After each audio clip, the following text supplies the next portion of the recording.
Vamos a hoy 15 de febrero. Vamos a tocar el tema de las celebraciones nacionales. No había escrito capítulo 9 y ya. Así ya es 8, 9, creo que dijimos dos pares. Dos pares. ¿Alguien dice que se pare? Tengo que hacer la pregunta porque no me quiero sorprender. No, ok. Y la prueba, ¿cómo le fue la prueba? ¿Bien? Más o menos. La prueba decía, ¿cómo te fue la prueba, Gabriel Cercado? Sí, perdón, yo llegué de trabajar hace 2 minutos y pude hacer 2 preguntas y se me acabó el tiempo y tuve medio minuto. Habrá chance de tener 5 minutos más como para completarlo. Mandame un mensaje, Bueno, correo. ok. Iba a corregir la tuya, pero con eso que me dijiste no creo que sea muy bueno. Sí, sí, no. Llegué hace 3 minutos, literalmente. Sí. La mía fue corregir. Bueno, voy al próximo, que es Gabriel Asensio. ¿Cómo te sentís, Asensio? ¿Bien? ¿Yo? Sí. Más o menos creo que bien, sí. Bueno. Primera palabra decía sarx. Sarx, arcos. Carne. Carne. Bien. Ojlos. Multitud. Multitud. Caleo. Llamar, nombrar. Invitar. Muy bien. Foné. Voz, sonido. Voz. Esta ya deberían estar acostumbrados porque es una de las que vimos en la primera definición. Tiene su propio patrón Claro. para flexionar. Así que voz es una de esas. Hostis, getis y hoti. Cualquiera. ¿El qué? Sao. Vivir. Vivir. Sí, el verbo, ¿no? John Zoe, que es vida. Sao es vivir. Histemi. Establecer, colocar. Muy bien. Estar de pie. Blepo. Ver. Mirar. Geos. Hasta tan lejos como, muy bien. Afíame. Permitir, perdonar. Sí, muy bien. Soma. Cuerpo. Cuerpo. Hidu o idu, perdón. Mira. Mira. ¿Indicador de qué? Exclamación. Sí, llama la atención. Sí, de hecho, justamente acabo de predicar el sábado para una reunión, una conferencia. Hicimos en nuestra iglesia de matrimonios y me tocó este pasaje, Santiago capítulo 3. ¿Dónde está? Acá, versículo 4. Acá aparece esa partita. Y tú, mira también a los barcos, ¿sí? O a las naves, siendo muy, muy grandes. Y también, bueno, por los vientos y continúa. Y después acá en el versículo, en la mitad del versículo 5, otra vez la vuelvo a utilizar. Y tú, mira, que justamente es un pequeño fuego, puede justamente prender un plan de bosque. Es interesante, porque en realidad dice un pequeño fuego, un pequeño bosque. Heliken es pequeño a los veces. Es una manera en la antigüedad, especialmente en el Nuevo Testamento, de marcar ese contraste. Y acá, en el versículo 3, hay algunos que sostienen, porque hay algunos manuscritos antiguos, que acá debería de decir realmente en vez de ei, de, que es una cláusula condicional de primera, tendría que decir id, que sería otra manera de escribir idu. Entonces habrían 3 ilustraciones en Santiago: la del caballo, el freno de los caballos, el timón y las naves, y la lengua como un fuego. 3, 4 y mitad del 5. Todo esto lo digo porque me acuerdo recién por el libro, porque yo también lidiando con esto el sábado cuando estaba explicando este pasaje estructuralmente. Ayuda mucho a ver la mente de Santiago. No es tanto que necesita traducirse, como es más un indicador de que, observa esto, es como, ¿cómo? Indicador de atención. De atención, es un indicador de atención. Es como cuando nosotros a veces nos mandamos un mensaje y ponemos todo en mayúscula. Es un énfasis especial. Esto no te lo puedes perder de vista. Yo tengo que explicar con esto de Santiago. Bueno, ya que se permita así. Valin, otra vez, muy bien. Es frío. Comer. Comer. Regueiro, Levantar, despertar. levantar, muy bien. Necros, Muerto. muerto. Siun, Con. generalmente, ¿qué caso pide? Genitivo. No, nativo. Apostelo, Enviar. enviar, ¿sí? Por eso después los apóstoles, los enviados, y este es el verbo. Unión, Ahora. Ayón, Eternidad. eternidad. Y después la pregunta de extracrédito era: ¿el tiempo oristo es el verbo principal de la narrativa del Nuevo Testamento? ¿Verdadero o falso? Verdadero. Pero es verdadero. Por ahí a algunos les surgió la confusión porque, bueno, se me preguntó si yo me estaba refiriendo a que era el más exegéticamente significante o no. No me estaba refiriendo a eso, sino que el tiempo oristo es el verbo más común, es el que marca el ritmo de la narrativa, de la narración. Y eso debería ser verdadero. ¿Alguna pregunta sobre esto?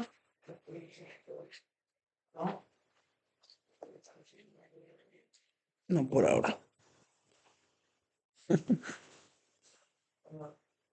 vamos a saltar directamente al contenido de hoy, que son las preposiciones y las tomamos que son este pasaje. Estoy todavía en modo predicador.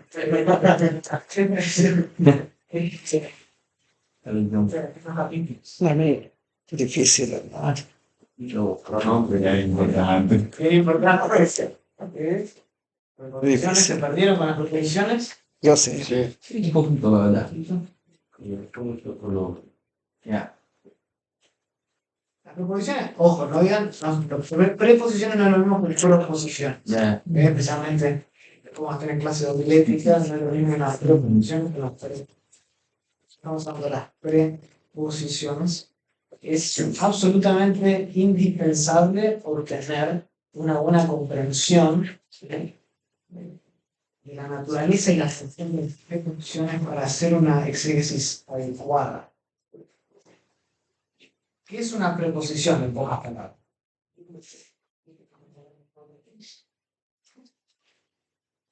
Una preposición, según lo que leyeron. Une dos elementos. Es cierto, une dos elementos, pero podríamos argumentar lo mismo de una conjunción. Es distinto una conjunción. Establece la relación. Establece una relación, bien. Lugar o posición. Lugar o posición. Sí, puede ser mucho, depende mucho, ¿no?, del significado de la preposición misma, Federico. Creo que explica la relación entre los dos elementos. Sí, Le añade bastante significado. añade bastante significado. En pocas palabras, una preposición es una palabra funcional. Es un término funcional que se combina con un sustantivo, o se combina con un pronombre, para conformar lo que llamamos una frase preposicional. Una frase preposicional es una frase modificadora. ¿Sí? Entonces, otra vez lo repito, una preposición es una palabra funcional que se combina, ahí está lo que algunos estaban diciendo, que ese aspecto de que se une con otra palabra, se combina con un sustantivo o con un pronombre para formar una frase modificadora. ¿Sí? Generalmente lo llamamos a esa frase una frase preposicional, porque la preposición es la que abre la frase. ¿Sí? La frase preposicional modifica, por lo general, o no, modifica siempre, a otra parte de la oración.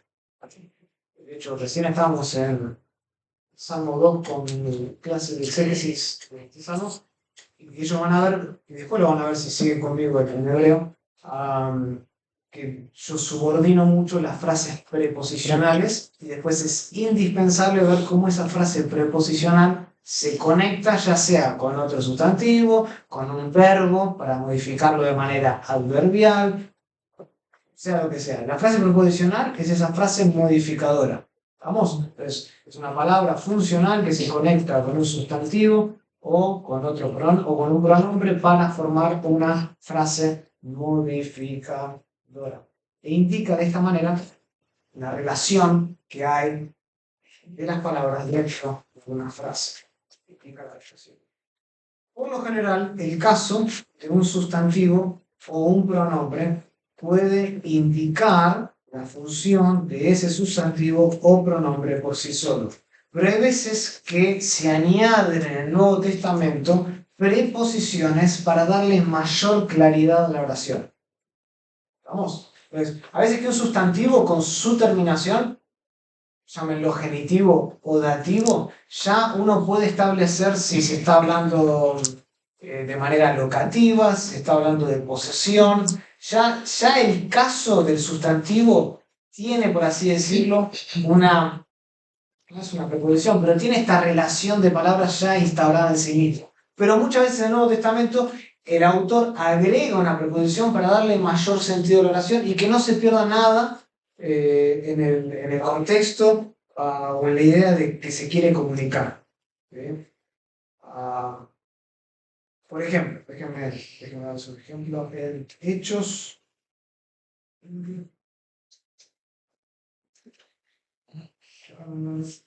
Hechos.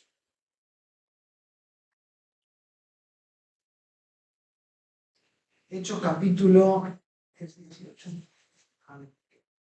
Hechos capítulo 18, versículo 8. Noten acá. Hechos capítulo 18, versículo 8. Y dice de. ¿Qué significa de? Pero. Y.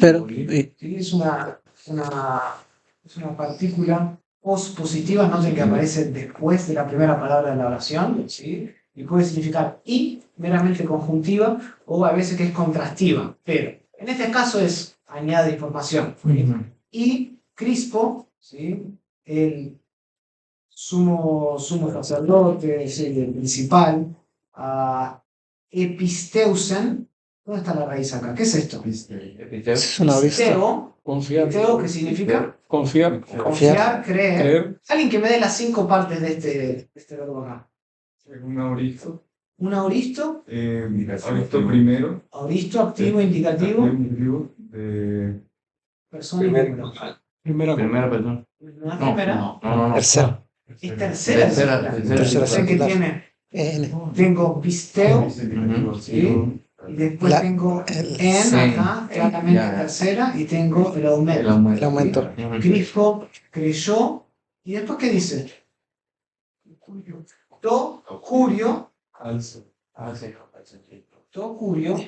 Sí, o podríamos traducir En el también Señor. En el Señor. ¿Sí? En el Señor. El dativo, por lo general, antiguamente, estamos hablando ya acá, nos estamos remontando antes del koiné. El dativo, por lo general, de hecho, antes existía lo que se llamaba un caso ablativo, que era más locativo también. El dativo termina agarrando esa función y el dativo se convierte como algo locativo, que marca un lugar muchas veces.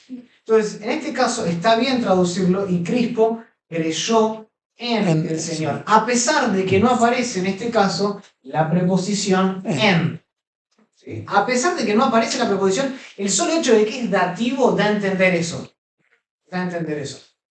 ¿Okay? Eso es lo que estoy diciendo. Muchas veces en el Nuevo Testamento la mera terminación nos va a decir que debemos poner, hay un en, por así decirlo, ahí mismo en la terminación. ¿Okay? Que se supone por el contexto. Entonces noten, creyó en el Señor Crispo, y acá tenemos una preposición. Con Sion, ¿con quién? Jolo. Toda, oiko autú. Su casa. Toda su casa. Noten que aquí sí hace, o es necesario poner una preposición que es Sion. Todo esto sería una frase preposicional, que está encabezada por la preposición Sion y que demanda dativos. ¿Sí? Por eso está holo, to y oiko en dativo, y este está en genitivo porque este está no modificando a Sion, sino que está modificando a la casa. Toda la casa de él. ¿Vamos? Entonces noten, hay veces que el Nuevo Testamento nos da una preposición, hay veces que no es necesario tener una preposición, como pasa aquí con curio. ¿Está bien? Curio. ¿Ven? Creyó en el Señor. La mera terminación dativa se sobreentiende o exige un en implícito. Déjenme darles otro ejemplo. Ese era 18:8. 18:8. Pero ahora vayan al 11:17. Lucas, perdón, en el caso de episteusen, como es auristo, es lo que decía en la clase pasada, de que no solo se usa una vez, que o sigue. Es decir, ¿siguió creyendo o creyó nada más en eso y ya está? Creyó solamente en el Señor. Dice algo que, de hecho, pues vamos. Sí, acá está hablando de solamente, está hablando de que algo creció en el pasado. No nos está dando si salud, no nos está diciendo si necesariamente era algo Estaba creyendo continuo, no nos está dando detalles de eso. Solo nos dice que pasó. Acá probablemente está refiriendo al caso de la conversión. Pero es interesante que después, y bueno que hice esa pregunta, dice Cristo entonces, el principal, dice, creyó en el Señor con toda la casa de él, o con toda su casa, kai poloi, y muchos son corinción, Los corintios. muchos de los corintios, ¿sí? Muchos de los corintios, acá está en genitivo, acuontes, oyendo, esto todavía no lo saben, esto es un participio, dice episteuon. ¿Qué es esa forma ahora? Noten que es distinta a esta. Ya. Es la misma raíz. Claro. Claro. ¿Cuál es la diferencia? Perfecto. Es imperfecto. Que Y yo creyendo. que les dije la vez pasada, Estaban creyendo y que el aoristo es el menos exegéticamente importante, por así decirlo. Estamos en el libro de Hechos, claramente es narrativa.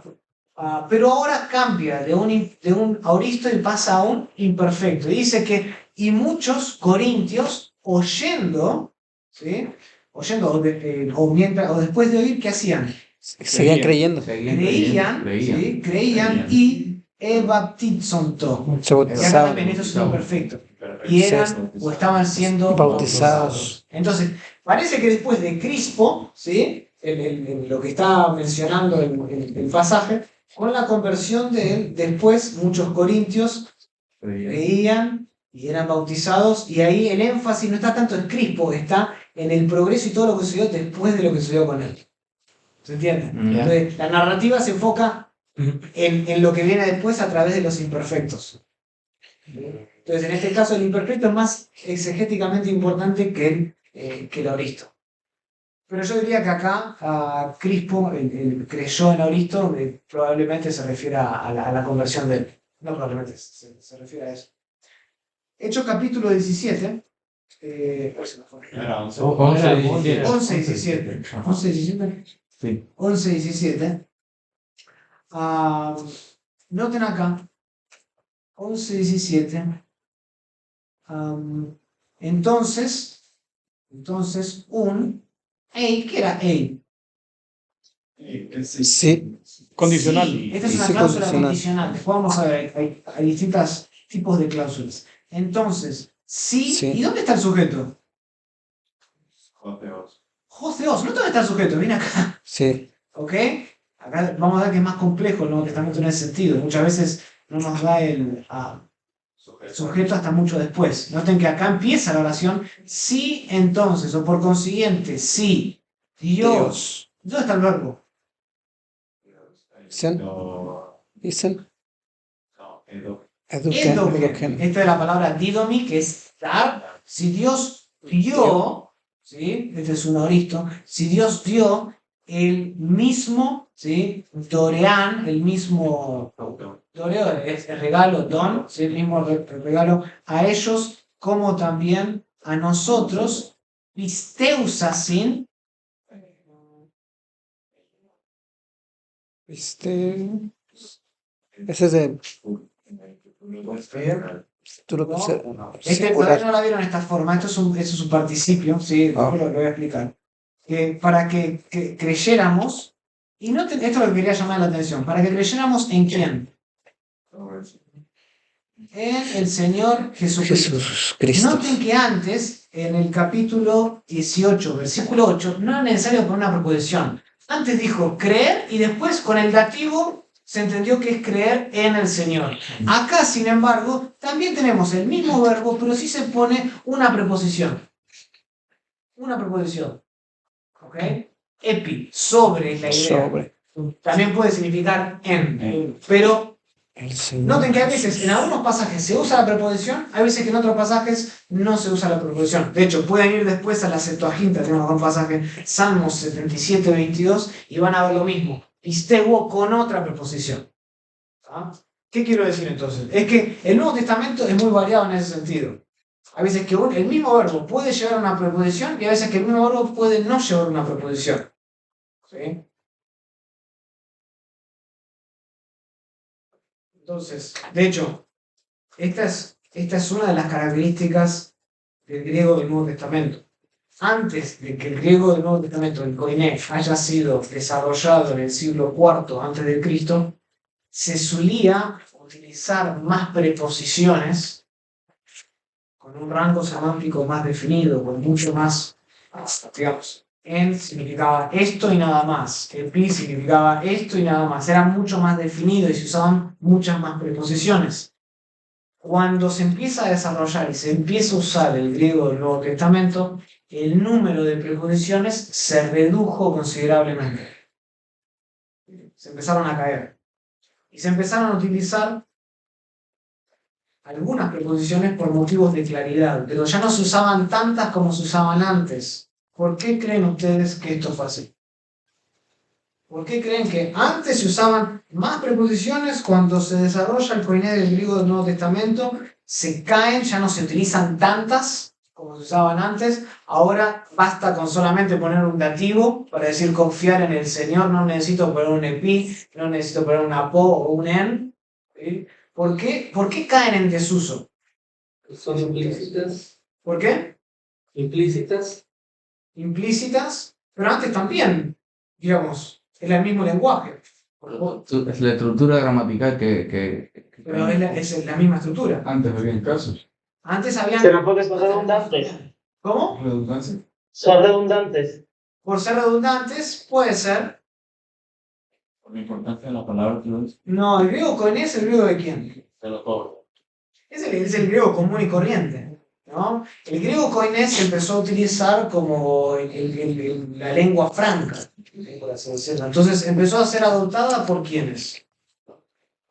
Por terceros. Sí, por trabajadores, por terceros, por gente que emigraba, ¿sí? Inmigrantes, gente que tenía que aprender este lenguaje para poder comunicarse. Por ser más Por- sencillo. Para ser más sencillo, justamente por eso. Por eso que el griego koiné es más sencillo que el griego clásico, de cierta manera. ¿Sí? Entonces, muchas preposiciones se cayeron, ¿por qué? Por una cuestión de practicidad, para que sea más sencillo. ¿Sí? Aquellos que estaban aprendiendo no tenían ese sentido nativo que tiene alguien que había nacido en la antigua Grecia. Vamos. Entonces no sabían muchas veces, no tenían esa impresión intuitiva de querer separar entre tantas preposiciones. Entonces se empezaron a reducir las preposiciones que se usaban, algunas se cayeron y otros significados que eran solo de ahora se empezaron a agrupar en este significado ahora también lo adopta en este también. ¿Para qué? Para que sea más sencillo a la hora de comunicar. Esa es la única razón. Practicidad. Como resultado, entonces, se simplificó el número de opciones, de preposiciones, y cuando se usan las preposiciones en el Nuevo Testamento es para ser más explícito. ¿Sí? Lo común es no usarlas, eso es lo que le quiero decir. Para el Nuevo Testamento, para el griego koiné, lo común no era usarlas. Cuando se usa es para ser explícito y para que no caiga no haya ningún tipo de duda en el rango semántico. ¿Está bien? Sí, Federico. O sea que eso lo hizo un poco más desafiante para, en términos de excelencia. Claro, nos presenta un desafío a nosotros. En el griego clásico, el rango semántico de la preposición era mucho más específico. Ahora, como las preposiciones son menos, entonces el rango semántico, el significado que puede tener una preposición, son varias. Y va a depender mucho del contexto. ¿Se entiende? Es buena la pregunta de... Lo hizo sencillo para aquella época a los que no eran nativos, pero se olvidaron de nosotros. Se olvidaron de nosotros. A nosotros nos es un poco más complejo porque se agrupan más significados en menos palabras. ¿Está bien?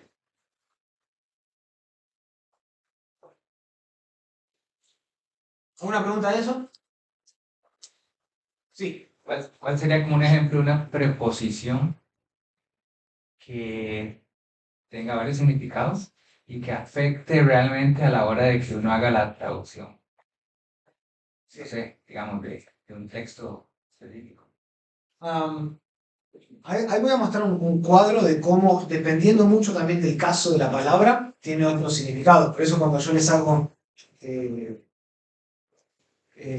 memorizar las palabras, les pongo especialmente, les pregunté, por ejemplo, con Sion, ¿con qué caso es? Porque tienen que saberlo. Hay ciertas preposiciones que en ciertos casos adquieren otro valor semántico que lo contrario no tendrían.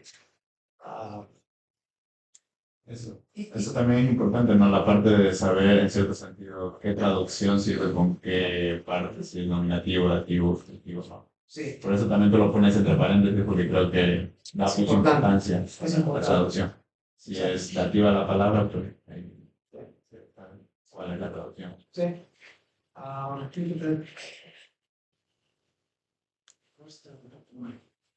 Tratando de pensar en...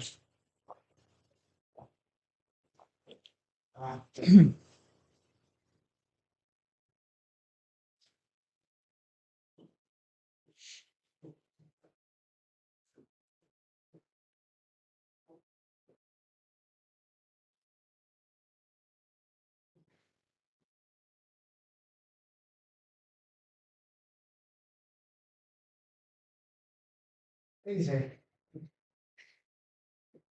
Ego baptizo. Ego significa Yo. yo. Es enfático porque no lo necesita porque acá ya está Bautizo. incluido. Entonces, yo mismo, ¿sí? O en cuanto a mí, bautizo, ¿qué significa? Bautizar. Bautizar, este es un presente activo del indicativo, primera del singular, ¿no? Sí. Yo bautizo y después ¿qué tengo? En. ¿En? ¿Qué es esto? Una preposición. ¿no? ¿Una preposición qué significa? En. En, sobre, con. ¿Sí? Y acá tengo Judeti perdón, acá es Judoti. Judoti, es de Judor, que significa agua. ¿Sí? Esta terminación, después vamos a ver esto. Este es un caso que todavía no conozco. Esta es una frase preposicional. Esto es un dativo. ¿Sí? Yo bautizo, puede ser en agua, con agua. Hay una gran diferencia en agua, Que con agua. con agua, ¿no? Sobre agua. Bueno, este es uno de esos casos que nosotros queremos saber realmente cuál, porque en es muy multifacética en cuanto a rango semántico, tiene varios sentidos. Entonces, a la hora de hacer exégesis, esto nos va a ayudar y tenemos que, el contexto nos va a ayudar a delinear cuál es el rango semántico realmente que se quiere saber en este contexto. ¿Sí? Puede ser con agua, puede ser en agua, puede ser en tiene sí, hasta sobre agua. En es muy ¿cómo? Salpicado. No, salpica.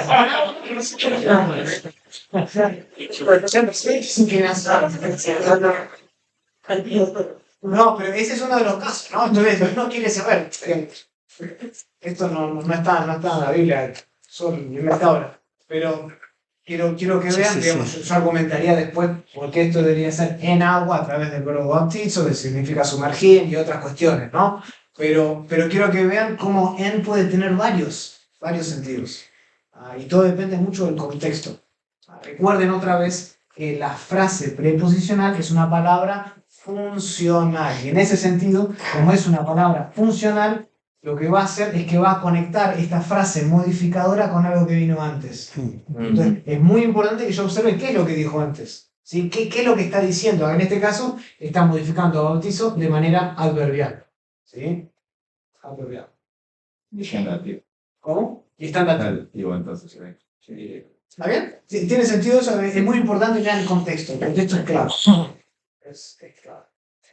Bueno, el significado de las preposiciones griegas entonces va a depender también mucho del caso, del sustantivo o del pronombre del cual esté gobernando. El caso o el sustantivo, del sustantivo o del pronombre del cual esté rigiendo. Va a depender muchísimo. ¿Qué quiero decir con esto? Las preposiciones de por sí son indeclinables. Las preposiciones son indeclinables. No cambian según su función. No son modificadas en el texto. ¿Se acuerdan? El sustantivo. Para ser un sujeto, ¿qué caso tiene que ser? Nominativo. Si quiere ser posesivo, ¿qué tiene que ser? Genitivo. Si quiere ser complemento directo, ¿qué tiene que ser? Acusativo. Acusativo. ¿Ok? Noten que dependiendo de la función, tiene que cambiar su forma. La preposición no. La preposición es lo que se llama es indeclinable. No necesita. No importa dónde esté en la oración, siempre se mira igual. Luce igual. Lo que va a hacer es que como va a regir o va a gobernar otras palabras, va a forzar a las otras palabras a que adopten otra terminación que encaje con el gusto de ellas. ¿Se entiende? En ese sentido son un poquito picky, como dicen en inglés. ¿Sí? Vos querés trabajar conmigo, te tenés que adoptar a lo que yo quiero, mis gustos. A él le gustan las palabras que terminan en dativo y no les gustan las otras. Entonces, si vos querés estar cerca de él, tenés que estar con un dativo. ¿Entiendes? Entonces, eso es importante saber. Las preposiciones son siempre indeclinables. No van a tener caso nominativo, caso genitivo, caso acusativo. Eso es bueno para nosotros, ¿sí? Porque significa que tenemos que memorizar menos terminaciones. Entonces, es incorrecto decir que una preposición está, por ejemplo, en caso genitivo. Es incorrecto decir que una preposición está en caso acusativo. Las preposiciones no cambian. Son indeclinables. No flexionan. Ellas hacen cambiar, ellas hacen flexionar a otras palabras. ¿Sí? Cuando usted dice, profesor, de que hace cambiar otras palabras, Sí, el caso. las otras palabras podrían aparentar estar en un caso o su flexión al final, que la preposición realmente la cambia, o siempre va a haber... Siempre la cambian. Siempre la cambian. Sí. Sí. O sea, siempre va a ser como que las terminaciones que hemos aprendido de los casos. Correcto. Correcto. Pero ustedes, cuando yo les hago memorizar ciertas preposiciones, yo también les pongo qué casos les gustan esas preposiciones. Y cómo cambia el sentido dependiendo del caso de ese Pero cuando dice pronombre. que cambia la palabra, cambia el significado de la preposición, se refiere, o cambia a la palabra que... Cambia a la palabra que le sigue. Pero esa palabra a su vez ya tiene, digamos, como... Sí, eso sí, pero lo que hace es que la dobla, la flexiona. Le dice, tú quieres, yo me acuerdo de esa manera, tú quieres salir conmigo, tú quieres estar conmigo, tú tienes que estar en dativo. No te acepto de otra manera, no te acepto. Un en no acepta un acusativo. Un en no acepta un nominativo. Un en acepta solo un dativo. ¿Está bien? Pero entendí también, o escuché, que depende del sustantivo gobernante. Maestro, ¿se refirió a la preposición también? No, está mal decir que el sustantivo gobierna la preposición. En todo caso es al contrario. La preposición rige o gobierna por sobre el sustantivo. Ok. Sí. O sea, la preposición es la que gobierna el sustantivo de tal modo que le exige el caso con el que debe estar. Por eso es que aparece primero. Esto es un indicador. Yo cada vez que veo en, yo sé que después va a seguir una palabra en dativo. Siempre. Siempre que veo en, la palabra que sigue va a ser en dativo, porque la está gobernando. Por eso es que yo después, primero la marco a la preposición y después abro esta señal acá arriba hasta acá. Todo esto es la frase preposicional. Y está compuesta de dos partes, de la preposición en sí y del sustantivo gobernado. Pero no gobierna la preposición gobierna el sustantivo y le dice, tú tienes que estar en dativo. Siempre es así. Siempre así. ¿Sí? Algunas preposiciones rigen el mismo caso, como por ejemplo en, siempre rige el dativo, y por lo tanto siempre tiene una gama de significados. Otras preposiciones pueden gobernar sobre distintos casos y por lo tanto pueden tener un significado estricto con ese caso, otro significado estricto con ese caso y otro significado con ese caso. ¿Se entiende? Noten este cuadro. Combinación de preposiciones y casos. Acá tenemos los casos. Genitivo, dativo y acusativo, que son por lo general los únicos tres casos que aparecen con una preposición, o que pueden llegar a aparecer. No aparece un nominativo y no aparece un vocativo. O sea, de 5 quedan 3. O puede ser genitivo, o puede ser acusativo, o puede ser dativo. ¿Ok? Noten la preposición en. ¿La ven acá? En no le gusta ningún sustantivo en genitivo ni ninguno en acusativo. solo acepta el dativo y significa en. ¿Ok? Entonces, cada vez que vemos en, ¿sí? Esta preposición, sabemos que solo va a gobernar a un sustantivo o un pronombre en dativo. Eso es fácil. Ahora, noten dia. Dia no acepta dativos. No acepta dativos. Pero sí acepta genitivos y acepta acusativos. Acusativo. Cuando está en genitivo significa a través de, por medio de. Cuando está con acusativos cambia, es por causa de. Entonces ahí tenemos que prestar mucha atención a la terminación. Porque la terminación me va a decir cómo yo traduzco después la preposición. Y por último, nota. Pros. Pros acepta genitivo, dativo y acusativo. No hace acepción de, no iba a decir de persona. No hace acepción de casos. ¿Sí? Se lleva bien con todos. Mientras que él solo acepta dativos, pros puede funcionar con genitivo, puede funcionar con dativo o puede funcionar con acusativo. Pero noten la diferencia en el rango semántico. Cuando va con genitivo significa para. Cuando va con dativo significa junto a. Y cuando va con acusativo significa a. ¿Está? Entonces, este es un pequeño cuadro para que ustedes puedan tener noción de que, y esto es lo que, a esto me refería antes, en el griego clásico no se veía tanto de esto. Era más como en y un solo caso. Con el paso del tiempo se fueron cayendo preposiciones y para que sea más fácil para los no nativos aprender, se utilizaron menos preposiciones y se empezaron a conglomerar, por así decirlo, o poner más significados sobre una sola preposición. Depende mucho del caso. Entonces es indispensable que ustedes aprendan bien los casos que rige, que gobierna y cuáles son sus distintos significados.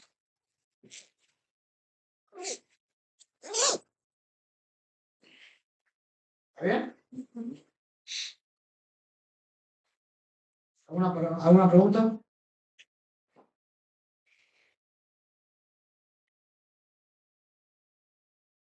¿No?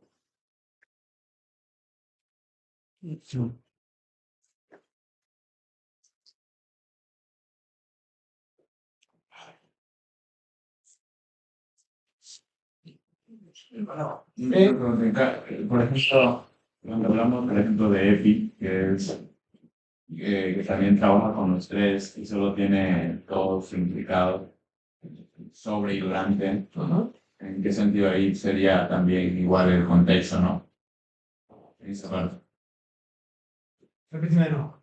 Por ejemplo, en EPI, que es sobre y durante, Sí. también trabaja con el cognitivo, dativo y Sí. acusativo. Sí. Entonces, normalmente serían tres significados, ¿no? Pero solo hay dos, como sobre y durante. Sí. Entonces, Correcto. ahí sería también el contexto, ¿no? Solo el contexto. El contexto me ayuda a determinar cuáles son sus significados. Y acá yo estoy simplificando muchísimo, ¿no? Porque ahí yo le pongo en significa en, pero ya lo vimos antes. En tiene una gama tremenda, puede significar con, por, puede significar muchas cosas. Entonces, eso depende mucho del contexto. Ahí yo le estoy poniendo los significados más comunes y corrientes. ¿Tá? Quiero que presten atención a esas palabras funcionales y cómo rigen. Entonces, decimos otra vez, son indeclinables, no varían según su función. Lo que sí varía es el sustantivo o el pronombre, el cual está siendo gobernado por la preposición.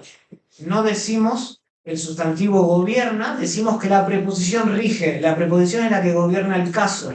¿Estamos? Habiendo dicho eso, yo les dije, por ejemplo, que en el griego del Nuevo Testamento se fueron cayendo las preposiciones y se empezaron a utilizar menos por una cuestión de simplicidad. La primera oración que dice, hologos teu. La palabra de Dios. ¿La palabra? De Dios. La palabra es de Dios. ¿Sí? La palabra de Dios. Está en caso genitivo al final. Teu. ¿Okay? La palabra, nominativo, teu, genitivo. La palabra de Dios. La segunda, ¿qué dice? La palabra de Dios. ¿Qué dice la segunda? La palabra de... Dice lo mismo. Hologos, apo, teu. Solo que la segunda que tengo. La preposición. Una preposición que antes no tenía. Hago explícito lo que está implícito por la terminación genitiva. ¿Por qué? Porque el genitivo ya tiene en sí mismo un sentido de posesión adquirido. Entonces, ya de por sí acá hay un de en el medio. O sea que cuando el Nuevo Testamento utiliza una preposición, hay alguna especie de énfasis agregado, por así decirlo. Pero no traduzco, ojo, esto no hay que traducirlo, la palabra de Dios. ¿Sí? En traducción es lo mismo, la palabra de Dios, la palabra de Dios. Pero acá parece haber un énfasis añadido que en la otra no lo hay. ¿Ah? Lo mismo podríamos decir de los dos ejemplos que yo le di de Hechos 18 y de Hechos 11. En una no está, creyó en Dios, en la otra sí está, hay un énfasis agregado. Después hay que analizar el contexto para ver por qué el énfasis está ahí. Pero no es necesario tener el apo. Eso es lo que quiero decirles. Las preposiciones cayeron en desuso, fueron usadas cada vez menos. Esas palabras funcionales, conectoras, modificadoras, fueron cayendo en desuso y se fue utilizando más las terminaciones, pero cuando aparecen significa que hay algún tipo de énfasis. Y solo alcanza el contexto y nada más que el contexto para poder determinar para qué o por qué está ahí. A veces creo que pasa cuando, por ejemplo, está hablando de otra palabra que está del mundo y quiere contrastar la del mundo con la de Dios. Claro. Generalmente a veces. También, ¿no? sí señor. Sí señor, para denotar fuente. Correcto, origen. Bien. ¿Alguna pregunta de esto? ¿Proposiciones? Está fácil, ¿no? Siempre en el caso de que cuando encontramos una preposición va a ser fácil. No siempre.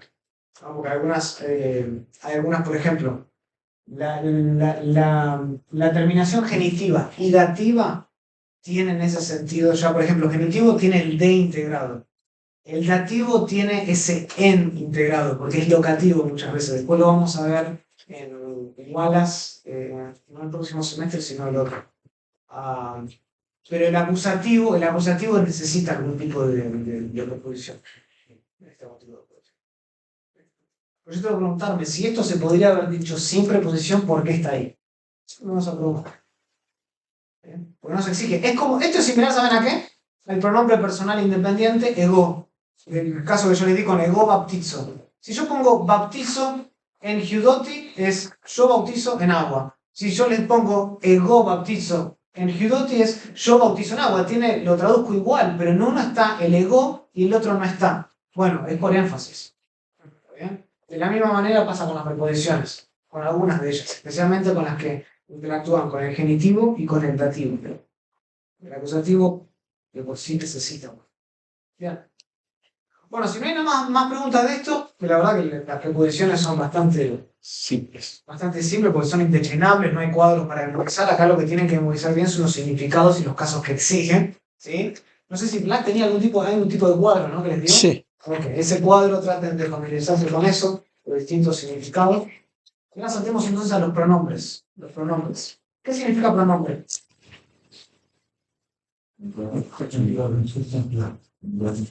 Sí, pronombre, pronomen, y en latín significa para un sustantivo. Para un sustantivo. ¿Cómo algunos lo traducen? En lugar de un sustantivo. Este nombre, el hecho de que lo llamamos pronombre, es muy apropiado. ¿Por qué? Porque los pronombres se emplean justamente para reemplazar a los sustantivos y evitar así la repetición. Evitar así la repetición.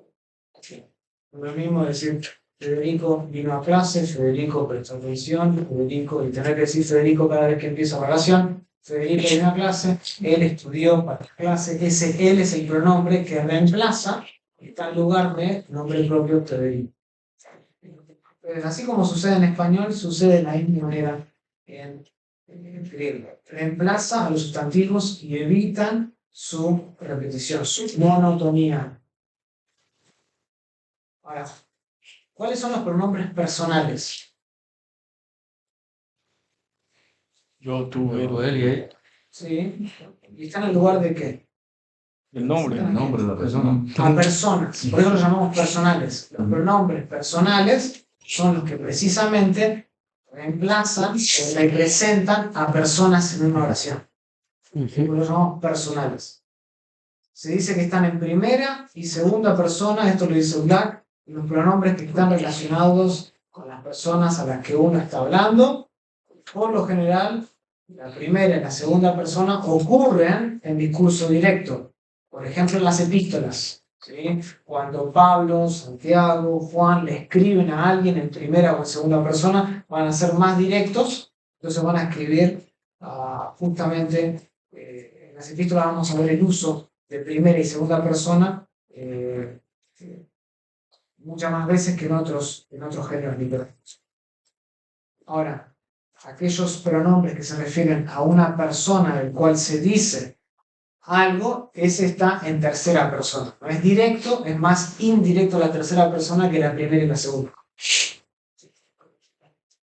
Por ejemplo, no es lo mismo que diga tú dices esto a que diga él dijo eso. Él es más indirecto que tú, que yo. ¿Ah? Eso es lo que quiero decir. Por eso el tú y el yo lo vamos a ver más frecuentes, epístolas pastorales, en tercera persona va a ser más común, por ejemplo, en la narrativa.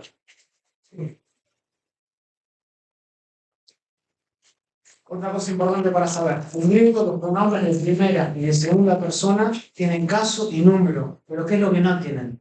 ¿Alguien sabe? ¿Qué es lo que no tienen los pronombres personales de primera y de segunda? No tienen Tiempo. ¿no? No tienen género, exacto, no tienen género. Tienen caso, tienen número, pero no tienen género. No tienen género. Es decir, no hay, por ejemplo, el El modo tampoco. No, el modo no, porque no es un verbo. ¿El qué? Por ejemplo, no existe la diferencia. No se va a utilizar el tú en griego, puede ser tanto tú para varón como puede ser tú para mujer. Cuando hablamos de un tercero también. No, ahí varía. Ahí varía. El pronombre personal, ¿sí?, de primera y de segunda persona tiene caso, tiene número, pero no tiene género. La tercera persona tiene caso, tiene número y tiene género. Eso es bueno y malo. Cuando no tiene género es bueno porque nos tenemos que aprender, no nos tenemos que aprender otra tabla. Pero es malo porque es un poco más ambiguo. ¿Sí? En tercera persona nos tenemos que aprender más terminaciones, que en realidad son las mismas, pero es mucho más fácil determinar a quién se está refiriendo. Sí. Esto es distinto al hebreo, después lo es igual al español. Claro, en español nosotros tenemos él, ella, y solo en segunda persona tenemos tú. Exacto. Pero tú puedes ser tú una mujer, puede ser tú un hombre. Y el contexto nos va a ayudar a clasificar. Entonces, el número del pronombre y el género, mejor dicho, se va a determinar del sustantivo que está modificando.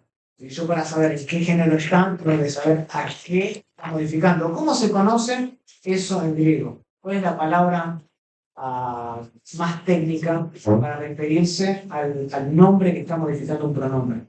El antecedente.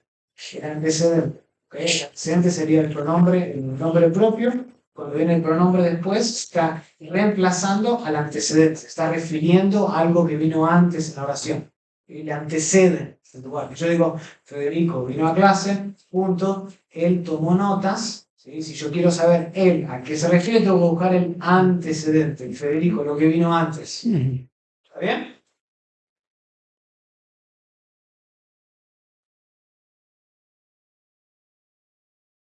Pues déjame mostrarles los pronombres de primera y de segunda persona.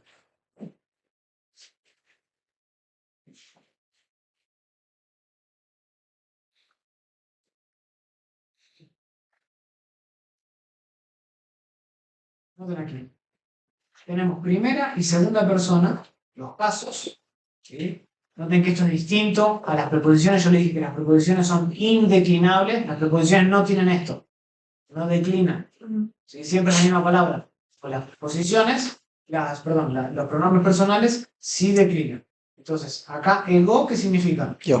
Yo, eso es un nominativo. ¿Sí? Acá está en el caso que se usa para indicar el sujeto de la oración.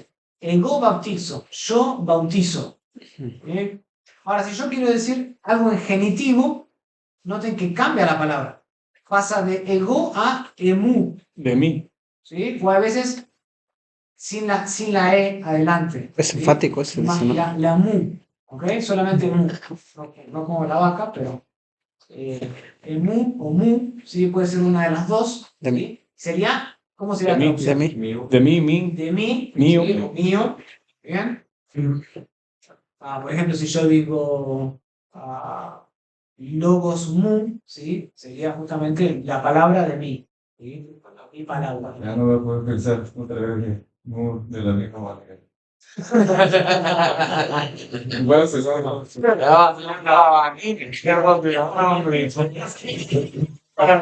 Todos muy como que es un plan. Dativo, noten. Dativo cambia de mu a qué. Emoy. Emoy. Ahora, noten que esto ya es similar que ustedes hacían. ¿Se acuerdan? Antropos. Sí, es ¿Sí? casi. Antropo. Al genitivo que es antropu. Al dativo que es antropo. Poi. Que tiene la iota suscrita, la iota Sí. abajo. Es exactamente lo mismo. ¿Sí? Entonces, en el genitivo y dativo se comporta muy parecido al antropos. ¿Sí? A esa declinación que ustedes ya Sí. saben. Y después no tienen el acusativo, es me. Ahí se comporta como el vocativo. Sí, claro, la terminación es como el vocativo. Sí, señor. Ahora noten, acá pasamos al plural. ¿Sí? Mientras acá es Gemeis. yo, acá ¿qué sería? Gemeis. Gemeis. Meis. ¿Cómo que sería la traducción? Nosotros. Nosotros. Muy bien, nosotros. Note después va gemón, Nuestro. nuestros. De nosotros. De nosotros. Gemín y gemás. Acá se comporta A nosotros. otra vez como antropos. ¿Ok? A nosotros. Noten siu. Esto es segunda persona, no es yo, Tú. es tú. Tú. Tú. Siu. Si yo lo paso al genitivo es su. Su. ¿Ok? Noten acá es siu, acá es su. Soy. Soy. Sé. Sí. ¿Ok? Entonces sería tú, de ti, o por ti y a ti. A ti. ¿Ok? Humays. Humays es Nosotros. ustedes. Vosotros. Ustedes. Vosotros, sí. Meis. Ustedes, humays, human, genitivo, o sea, posesivo, Deus. de ustedes, Vuestro. humin y humas. A vosotros. Os. O exacto. ¿Se entiende? Noten que no tiene género. No tiene género. Esto puede funcionar tanto para describir a un hombre como puede ser para describir a una mujer. O una palabra en género masculino o una palabra en género femenino. Y lo Eso mismo el debemos acusativo. Solo que el acusativo le reconocer a pone través del os. contexto. O a vosotros. Lucas, Sí. Oh, ok. ¿cómo tradujiste semín en dativo? Semín. ¿Humin o cuál? ¿O gemín? ¿Cuál estás hablando? Gemín, sí, gemín. Gemín. Primero.